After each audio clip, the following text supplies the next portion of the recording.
നമസ്കാരം. പുതിയൊരു വീഡിയോയിലേക്ക് എല്ലാവർക്കും സ്വാഗതം. വസ്ത്രയുടെ കോഡ് സെറ്റാട്ടോ. ഇന്നാണ് എടുത്തിടാനുള്ള സമയമെങ്കിലും എനിക്ക് കിട്ടിയത്. വേണമെങ്കിൽ പറഞ്ഞാൽ മതി. ഇതിൻ്റെ ഡിഫറെൻറ്റ് സൈസസ് ഒരുപാടൊന്നും അവൈലബിൾ അല്ല. ലാർജ്, മീഡിയം അങ്ങനെയൊക്കെ ഏതൊക്കെയോ സൈസസ് അവൈലബിൾ ആണ്. വേണമെങ്കിൽ ചോദിച്ചാൽ മതി കേട്ടോ. ഓക്കെ, പിന്നെന്താണ് പറയാൻ വന്നത്? ഞാനിപ്പോൾ ഒരു സ്ഥലത്ത് പോകാനായിട്ട് ഇറങ്ങി നിൽക്കുകയാണ്. സ്ഥലം എന്ന് പറഞ്ഞാൽ കുഞ്ഞിപ്പെണ്ണിന് വീണ്ടും സ്വർണ്ണം വാങ്ങാൻ പോകണം. ഞാനല്ല, നിങ്ങൾ ഇത് പോവും. ഞാൻ കോടീശ്വരി വീണ്ടും കുഞ്ഞിപ്പെണ്ണിന് സ്വർണ്ണം വാങ്ങുന്നതെന്നല്ല, സച്ചിൻ വാങ്ങാൻ പോകുന്നു. പിന്നെ നമുക്ക് വേറെ ഹോബി എന്താണ്? ഇതുപോലെ ആരെങ്കിലും പോകുമ്പോൾ അവരെ വാലിൽ തൊത്തി കയറിപ്പോയി വായി നോക്കി നടക്കുകയല്ലേ നമ്മുടെ ജോലി. ഞാൻ പറഞ്ഞു ഞാനും കൂടെ വരാം കുഞ്ഞിപ്പെണ്ണിനെ നോക്കാനായിട്ട് എന്നൊക്കെ പറഞ്ഞിട്ട്. അപ്പോൾ സച്ചിൻ പോകുമ്പോൾ അങ്കിളും ആൻറ്റിയൊക്കെ ഉണ്ടെന്ന് തോന്നണം. ഞാനും കൂടെ പോവാണ്. പിന്നെ അവർ ജോസ്കോയിലാണ് പോണതെന്ന് പറഞ്ഞു. പിന്നെ ഞാൻ വിലപേശം പോലെ വേറെ ആരും ഈ ലോകത്ത് വിലപേശത്തില്ലായിരിക്കും. അപ്പോൾ ഞാൻ പറഞ്ഞു ഞാൻ കൂടെ വരാം, നമുക്ക് അത് കുറച്ചുകൂടെ അറിയാമല്ലോ. അങ്ങനെ കുഞ്ഞിപ്പെണ്ണിനെ വീണ്ടും സ്വർണം വാങ്ങാൻ ഞാൻ പോവുകയാണ്. അപ്പോൾ ജോസ്കോയിൽ പോയിട്ട് ബാക്കി കാണാം. അങ്ങനെ നേരെ ജോസ്കോയിലേക്ക് പോയി. ഇവിടെ സ്വർണത്തിന് 1.5 ലക്ഷം ആയാലും ജുവലറികളിൽ തിരക്ക് കൂടുതൽ തന്നെ കേട്ടോ. അതിനൊന്നും ഒരു കുറവുമില്ല. ഈ പറഞ്ഞ പോലെ നമുക്കൊരാവശ്യം വന്നാൽ വാങ്ങിയില്ലേ പറ്റത്തുള്ളൂ. അങ്ങനെ നമ്മുടെ നൂലുകെട്ടിൻ്റെ ആസ്ഥാന സാധനമായ അരഞ്ഞാണം, സ്ഥിരം മോഡൽ ഉണ്ടല്ലോ ഇങ്ങനെ മുത്തുമുത്ത് പോലത്തെ, ആ ഒരു മോഡൽ അരഞ്ഞാണമാണ് നമ്മുടെ കുഞ്ഞിപ്പെണ്ണിനെ എടുത്തിട്ടുള്ളത്. പിന്നെ വേണ്ടത് തളയാണ്. ഞാൻ അധികം ലെങ്തിയൊന്നും വീഡിയോ എടുത്തില്ല, കാരണം അവരോട് ഞാൻ ഒട്ടിപ്പോകുമ്പോൾ അവരുടെ പ്രൈവസി കയറി ഞാൻ അധികം എടുക്കുന്നത് ശരിയല്ലല്ലോ. അതുകൊണ്ട് ജസ്റ്റ് ഒന്ന് കാണിച്ചു എന്നേ ഉള്ളൂ. പിന്നെ തള നല്ല ഭംഗിയുള്ള പുതിയ സ്റ്റൈലിൽ തള കേട്ടോ. ഈ കയറ് പോലത്തെ തള, സാധാരണ പ്ലെയിൻ തളയല്ലേ നമ്മൾ കണ്ടിട്ടുള്ളത്. ഇത് കയറ് പോലത്തെ തള, കയറ് ഇങ്ങനെ ചുറ്റിയ പോലത്തെ തള. നല്ല രസമുണ്ട് കേട്ടോ. ഇങ്ങനെ തളയും അരങ്ങാണമൊക്കെ മേടിച്ചു. അതിൻ്റെ വീഡിയോ ഞാൻ അധികം എടുത്തില്ല കേട്ടോ. കുഞ്ഞിപ്പെണ്ണിന് ഇട്ട ശേഷം നമുക്ക് കാണിക്കാവേ. അപ്പോഴേക്കും നമ്മുടെ അന്നദാതാവ് യെസ് നമ്മുടെ സെബി വന്നിട്ടുണ്ട്. സെബിയാണ് ഡിസ്കൗണ്ടിൻ്റെ ആൾ കേട്ടോ. ചോദിച്ച് മാർക്കറ്റിൽ ചെന്ന് മീനിന് വില പേശും പോലെയാണ് ഞാനിവിടെ വന്ന് കിടന്ന് സ്വർണ്ണത്തിന് വില പേശുന്നത്. ഇതൊക്കെ കേട്ടിട്ട് അവർക്ക് തന്നെ നാണക്കേട് വരുന്നുണ്ട് കേട്ടോ. എന്നെ കൊണ്ട് വരണ്ടായിരുന്നു എന്നവർ തോന്നുന്നുണ്ടാവും. പക്ഷെ അങ്ങനെയൊന്നുമില്ല കേട്ടോ. നമുക്കൊരു 5 രൂപ കുറഞ്ഞിരുന്നാൽ അത് അത്രയും നല്ലതല്ലേ. അതുകൊണ്ട് മാക്സിമം അവർ കുറച്ച് തരും കേട്ടോ. നമ്മളെല്ലാം ജോസ്കോന്ന് തന്നെയാണ് എടുക്കുന്നത്. എന്തായാലും ഒരുപാട് വർഷങ്ങളായിട്ട് നമ്മൾ ജോസ്കോന്ന് തന്നെയാണ് എടുക്കുന്നത് കേട്ടോ. അത് കഴിഞ്ഞ് നമ്മൾ നേരെ ഫുഡ് കഴിക്കാനായിട്ട് പോയി. ഒരുപാട് ലേറ്റ് ആയിട്ട് ലഞ്ച് കഴിക്കാനായിട്ട് ആസാദിൽ കയറി. വഴിയിൽ നിന്ന് നമുക്ക് മീനാക്ഷിയെ കളങ്ങി കിട്ടി കേട്ടോ. മീനാക്ഷി എന്ന് പറയുന്നത് സച്ചിൻ്റെ ബ്രദറിൻ്റെ വൈഫാണ്. നമ്മൾ ഫുഡ് കഴിക്കാൻ കയറിയത് വഴുതക്കാട് ആസാദിലാണ്. അപ്പോൾ അതിനടുത്താണ് മീനാക്ഷി വർക്ക് ചെയ്യുന്നത്. പിന്നെ മീനാക്ഷിയുടെ കൂട്ടി നമ്മൾ ബിരിയാണി കഴിക്കാനായിട്ട് ആസാദിൽ കയറി. ഈ ചേട്ടൻ ആസ്വദിച്ച് കഴിച്ചുകൊണ്ടിരിക്കുക കേട്ടോ. പിന്നെ ആ ചേട്ടൻ, ഞാൻ സച്ചിൻ ഫുഡ് വാങ്ങാൻ പോയ വീഡിയോ ആണ് എടുക്കാൻ ഉദ്ദേശിച്ചതെങ്കിലും ആ ചേട്ടൻ ആസ്വദിച്ച് കഴിച്ചുകൊണ്ടിരിക്കുന്നത് ഞാനിപ്പോൾ എഡിറ്റ് ചെയ്തപ്പോഴാണ് കണ്ടായിട്ട് കേട്ടോ. അതുകൊണ്ടാണ് ആ ചേട്ടൻ അങ്ങ് ബ്ലർ ചെയ്തത്. എന്നിട്ട് സച്ചിൻ ബിരിയാണിയൊക്കെ മേടിച്ച് തന്നു കേട്ടോ. കുഞ്ഞിന് തളയും അരങ്ങാണവും വാങ്ങിയതിൻ്റെ സന്തോഷത്തിൽ സച്ചിൻ ഞങ്ങൾക്ക് എല്ലാവർക്കും ബിരിയാണിയൊക്കെ വാങ്ങി തന്നു. നല്ല ക്വാണ്ടിറ്റി ഉണ്ടായിരുന്നു കേട്ടോ. റൈസ്, ചിക്കൻ പീസും മുട്ടയൊക്കെ ഉണ്ടായിരുന്നു. പണ്ടത്തെ ഏറ്റവും നല്ല ബിരിയാണി കിട്ടുന്ന സ്പോട്ടുകളിലൊന്നായിരുന്നു ആസാദ്. പക്ഷേ ടു ബി ഫ്രാങ്ക്, എനിക്ക് വലിയ രീതിയിൽ ഇന്നത്തെ ബിരിയാണി ഇഷ്ടമായില്ല കേട്ടോ. അവരുടെ ഇപ്പോൾ ഒരു 1940 അങ്ങനെ എന്തോ പറഞ്ഞ ആസാദിൻ്റെ വേറൊരു പ്രീമിയം റെസ്റ്റോറൻറ്റ് ഉണ്ടല്ലോ, അവിടെയാണ് നമ്മൾ കയറിയത്. എല്ലാവരും ബിരിയാണി തന്നെയാണ് വാങ്ങിയത്. പിന്നെ സച്ചിൻ എന്തോ ഒരു ചിക്കൻ ഫ്രൈഡ് സാധനവും വാങ്ങി. അതിലെനിക്കൊരു ഓയിലിൻ്റെ ടേസ്റ്റ് മുന്നിട്ട് നിന്നു കേട്ടോ. ഒരു സൺഫ്ലവർ ഓയിലിൻ്റെ എന്തോ ഒരു ടേസ്റ്റ് മുന്നിട്ട് നിന്നു. അതുകൊണ്ട് എനിക്ക് അതും അധികം ഇഷ്ടമായില്ല. പിന്നെ അവരുടെ ഡേറ്റ്സ് ആൻഡ് ലെമൺ പിക്കിൾ നന്നായിട്ട് ഇഷ്ടപ്പെട്ടു കേട്ടോ. ഇഷ്ടപ്പെട്ടെന്ന് പറയണം. അങ്ങനെ ഞങ്ങളെല്ലാവരും കൂടി റൈസൊക്കെ കഴിച്ചിട്ട് മീനാക്ഷിയുടെ ഓഫീസിലും പോയി. ഞങ്ങൾ നേരെ നെട്ടയത്ത് വന്ന് കുഞ്ഞിപ്പെണ്ണിനെയൊക്കെ കണ്ട് കുഞ്ഞിപ്പെണ്ണിനെ കാണിച്ചു കൊടുത്തു. അവൾക്ക് വാങ്ങിയ അരങ്ങാണോ തളയൊക്കെ കാണിച്ചു കൊടുത്തിട്ട് എന്നെ ഇവിടെ വീട്ടിൽ താഴെ ഡ്രോപ്പ് ചെയ്തിട്ട് പോയിട്ടോ. മുകളിൽ കാറ് കയറിയാൽ അവിടെ ഇട്ട് വളയ്ക്കാനൊക്കെ പാടായതുകൊണ്ട് ഞാൻ പറഞ്ഞു എന്നെ ഇവിടെ ഇറക്കിയാൽ മതി എന്ന് പറഞ്ഞിട്ട് ഞാനിങ്ങനെ കയറി വന്നപ്പോഴേക്കും രാവിലെ മുതൽ വേദയും തേനും ദിയയും കൂടി ഡാൻസ്. വേദയൊക്കെ ഡാൻസ് കളിക്കുന്നുണ്ട്. അപ്പോൾ ലക്കിക്കും ഡാൻസ് കളിക്കണം. ലക്കി എന്ന് പറയുന്നത് സച്ചിൻ്റെ മാമൻ്റെ മോളാട്ടോ. അങ്ങനെ ലക്കി നമ്മുടെ വീടിനടുത്താണ് താമസിക്കുന്നത്. ലക്കിയെ വൈകിട്ട് കൊണ്ടുവന്നു. ലക്കിക്ക് ഒരു കുഞ്ഞ് ഡാൻസ് സെറ്റ് ചെയ്തു. അപ്പോൾ ലക്കിയോട് ഒറ്റയ്ക്ക് കളിക്കുമെന്ന് വെച്ചപ്പോൾ ലക്കിക്ക് ഭയങ്കര വിഷമം. അങ്ങനെ പിന്നെ ഒരു ഡാൻസ് ലക്കിയും ദയയും തേനും വേദയും കൂടി പ്ലാൻ ചെയ്ത് ഒരു കുഞ്ഞു ഡാൻസ് ചെയ്യുക കേട്ടോ. എനിക്കാണെങ്കിൽ ഓട്ടത്തോടോട്ടം. ഈ സമയം ഞാൻ കൊറിയർ ഇഷ്ടം പോലെ ഉണ്ടായിരുന്നു കേട്ടോ. എൻ്റെ വസ്ത്രയുടെ ആ ഒരു ഇത് കംപ്ലീറ്റ് ഏകദേശം കഴിഞ്ഞിട്ടുണ്ട്. ഇനി പുതിയത് എടുക്കണം. അപ്പോൾ അതിൽ കുറേ കൊറിയേഴ്സ് DTDCന്ന് വന്ന് കളക്ട് ചെയ്തിട്ട് പോയി. അത് കഴിഞ്ഞ് വൈകുന്നേരം വീണ്ടും കുറച്ച് ഓർഡേഴ്സ് വന്നു. അപ്പം ഞാൻ കരുതി അങ്ങ് ആ ജോലി തീർത്ത് വെക്കാമെന്ന് കരുതി വന്ന ഓർഡേഴ്സ് അപ്പോൾ തന്നെ ഞാൻ കൊറിയർ ചെയ്ത്. പിന്നെ വീടിനടുത്തൊക്കെ കുറച്ച് ഡെലിവറി ഉണ്ടായിരുന്നു. അത് ഞാൻ തന്നെ കൊണ്ടുകൊടുത്തു കേട്ടോ. ഇപ്പോൾ എനിക്ക് അതിലൊന്നും ഒരു നാണക്കേടും ഇല്ല. ഞാൻ ഇനി എത്ര സെലിബ്രിറ്റി ആയാലും എത്ര യൂട്യൂബർ ആയാലും ഞാൻ സ്കൂട്ടറിൽ തന്നെയാണ്. ഇവിടെയൊക്കെ അടുത്ത് ഡെലിവറി ഉണ്ടെങ്കിൽ ഞാൻ കൊണ്ടു കൊടുക്കും. എനിക്ക് നമ്മൾ കഷ്ടപ്പെട്ട് ജോലി ചെയ്യുന്നതിൽ എനിക്ക് ഒരു നാണക്കേടുമില്ല. നമ്മൾ ആരെയും കട്ടോ മോഷ്ടിച്ചോ ഒന്നുമല്ല. നമ്മൾ നമ്മുടെ ജോലി അന്തസ്സായിട്ട് ചെയ്യുന്നതിൽ എനിക്ക് അതൊരു ഞാനിപ്പോൾ തൂപ്പോ തുടപ്പോ എന്ത് തന്നെ ആയിക്കോട്ടെ, അതെല്ലാം നമ്മൾ ചെയ്യുന്ന ജോലി എനിക്ക് അത് ഇഷ്ടത്തോടെ ഞാൻ ചെയ്യില്ലെന്ന് എനിക്ക് ഒരു നാണക്കേടുമില്ല കേട്ടോ. എന്ത് ജോലിയാണെങ്കിലും നമുക്ക് ചെയ്യാൻ താല്പര്യം ഉണ്ടെങ്കിൽ അത് ചെയ്യുന്നതിൽ എനിക്ക് ഒരു നാണക്കേടുമില്ല. അങ്ങനെ ഞാൻ തന്നെ കൊണ്ടുവന്ന് കൊറിയറെല്ലാം സ്കൂട്ടറിൽ ഡെലിവറി ഗേളിനെ പോലെ കൊണ്ടുവന്ന് കൊടുത്തിട്ട് വന്നു കേട്ടോ. അപ്പോൾ അങ്ങനെ ഇവിടെ പേയാട്, വട്ടിയൂർക്കാവിൽ, പിന്നെ തിട്ടമംഗലം, വേട്ടമുക്കൊക്കെ 2-3 കൊറിയേഴ്സ് ഉണ്ടായിരുന്നു. അത് അടുത്തല്ലേ, അപ്പോൾ അതിന് പാഴ്സൽ ചെയ്യേണ്ട കാര്യമില്ലാന്ന് കരുതിയാണ് ഞാൻ കൊണ്ട് കൊടുത്തത്. ഏട്ടനുണ്ടെങ്കിൽ ഏട്ടൻ കൊണ്ട് കൊടുക്കുമായിരുന്നേ.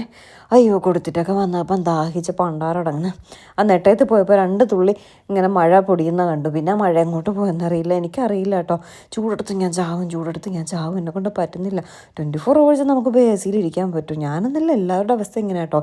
ഇന്ന് രാവിലെ റൂമിൽ നമ്മൾ എ സി ഇട്ട് കിടന്നിട്ട് രാവിലെ റൂമിൻ്റെ വെളിയിൽ ഇറങ്ങിയപ്പോഴേ എൻ്റെ അമ്മ ഒരു ആവി ഇങ്ങനെ പുഴുങ്ങിയ ഒരു സാധനം, ചൂടിങ്ങനെ പുറത്ത്, റൂമിൻ്റെ പുറത്ത്, വീട്ടിനകത്തുള്ള അവസ്ഥ പറയാം, റൂമിൻ്റെ പുറത്ത്.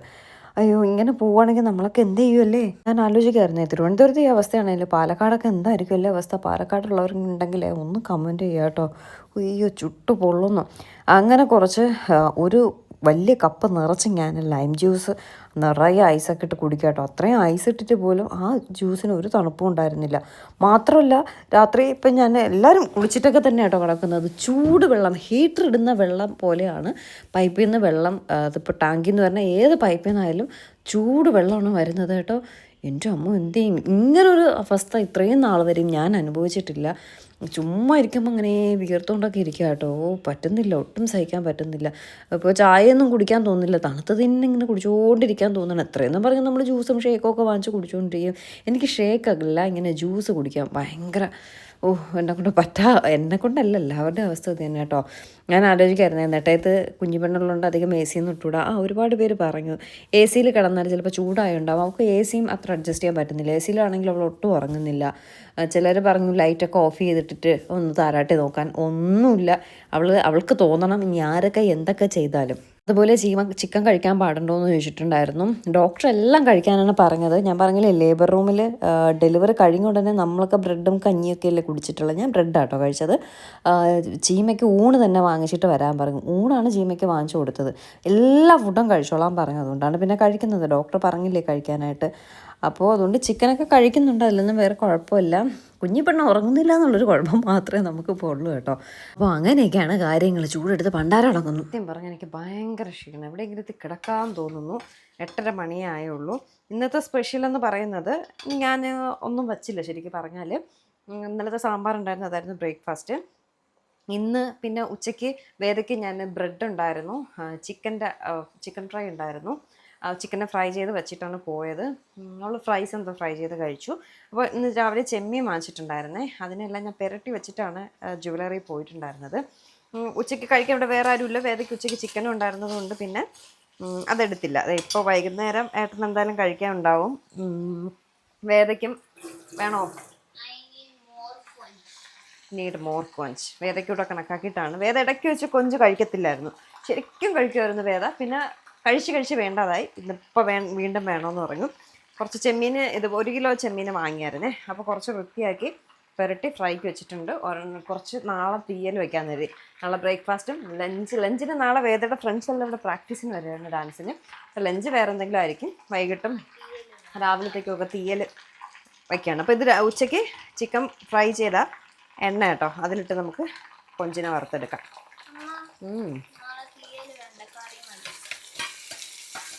നോക്കട്ടെ. കൊഞ്ച് ഫ്രൈയും പിന്നെ സാമ്പാർ ഇരിപ്പുണ്ട്. ദോശയാണ് ഇന്ന് വൈകിട്ടത്തെ ലഞ്ച്, ഡിന്നർ. സോറി, തിരുത്തി തന്നോ, അല്ലെങ്കിൽ എനിക്ക് പൊങ്കാലയുടെ മേളമായിരിക്കും. സാമ്പാർ ഇരിപ്പുണ്ട്. വേറെക്ക് സാമ്പാറൊന്നും വേണ്ട, ചെമ്മീൻ മാത്രം മതി. എനിക്കറിയാം, മീൻ മാത്രമേ കഴിക്കുള്ളൂ അല്ലേ. മാങ്ങ വേണോ? നമ്മൾ ഇവിടെ അവിടെ നിന്ന് വാങ്ങിയ എന്തെന്ന് കുട്ടിക്കാനം പോയിട്ട് വന്നപ്പോൾ വാങ്ങിയ മൂവാണ്ടൻ മാങ്ങ. നല്ല മധുരമൊക്കെ ഉണ്ട് കേട്ടോ. പഴുത്ത് വരുന്നതേ ഉള്ളൂ. ഇത് ചീത്തയായെന്ന് തോന്നുന്നു കേട്ടോ. ഇന്നലെ ഒരെണ്ണം ചീത്തയായിട്ട് കളഞ്ഞു. ഇനി ഇത് ഫുൾ ചെത്താട ഇരുന്നല്ലേ ചീത്തയാക്കും. പീലർ എവിടെ? പീലർ എവിടെ? നീയല്ലേ മാങ്ങ പീല എടുത്തില്ലേ? ഇന്ന് ഇതുണ്ടോ? പീല എടുത്തില്ലേ?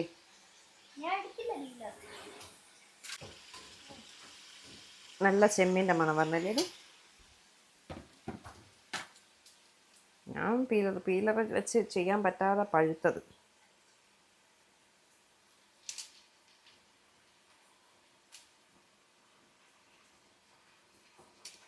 സച്ചിൻ ചേട്ടനൊക്കെ ഇന്ന് കാറിൽ കയറിയോണ്ട് ചോദിച്ചു, അയ്യോ വേറെ കൂടെ കൊണ്ടുവരാത്തുണ്ടെന്ന് ചോദിച്ചു.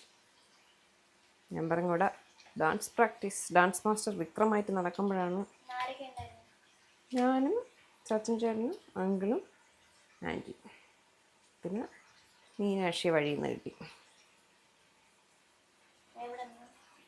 മീനാക്ഷിയുടെ ഓഫീസിൽ നിന്ന് അന്നില്ല, നമ്മൾ ആസാദി കഴിക്കാൻ കയറിയപ്പോൾ മീനാക്ഷി കൂടെ കയറി കണ്ടിട്ട് പോയി.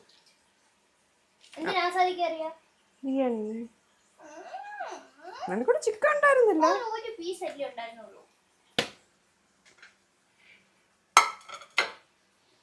ഒരു പ്രോൺസ് ഞാൻ കഴിച്ചോട്ടെ.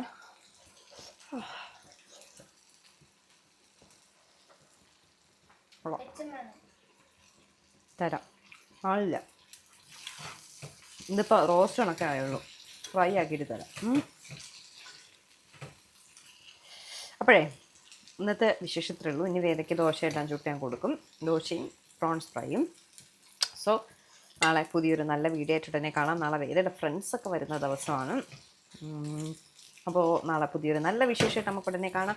അതുവരേക്കും ബൈ ബൈ.